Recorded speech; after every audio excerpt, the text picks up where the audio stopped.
I'm Anna Marie with ERA King Real Estate, and today we're going to be talking about FHA mortgages for your Mortgage Minute.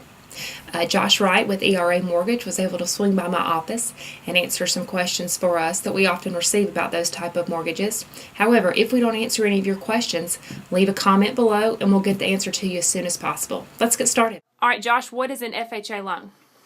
FHA loan is a government-backed loan. It's probably the most useful loan that we have these days, generally because the 3.5% down, the rates are great. The rates are some of the lowest out there these days.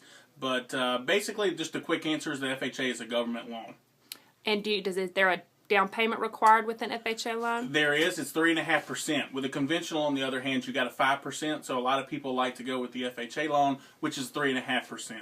Do they have to have all 3.5% saved up themselves? Not necessarily. In a lot of cases, most people do, but if you don't, there is another way to get that 3.5%, which would be a gift letter, a gift given from a family member. All 3.5% could actually come from that gift. So technically, people could get into a home these days with no money. And what kind of credit score do you need to have? Right now, the minimum credit score is a 600 on an FHA loan compared to a conventional, which is 660. These are a number of reasons on why most people are going FHA right now.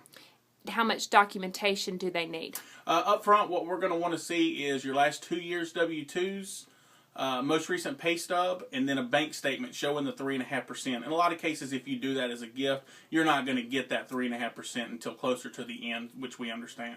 What about their employment scenarios? Employment, we like to see 2 years history. Now, if you're in school, a graduate from college or something along those lines, you have to be a graduate for school to count as a job. But in most cases, you could actually graduate college, be on a job for a month, and you'll be ready to close. But generally, what we're going to be looking for, 2 years work history. FHA loan, how long does it take to close? FHA loans generally take about 30 days to close. A lot of times we can get them done a little quicker, but advertising, we like to say 30 days. My name's Josh Wright, mortgage advisor for ERA Mortgage. You can reach me at 256-525-1832.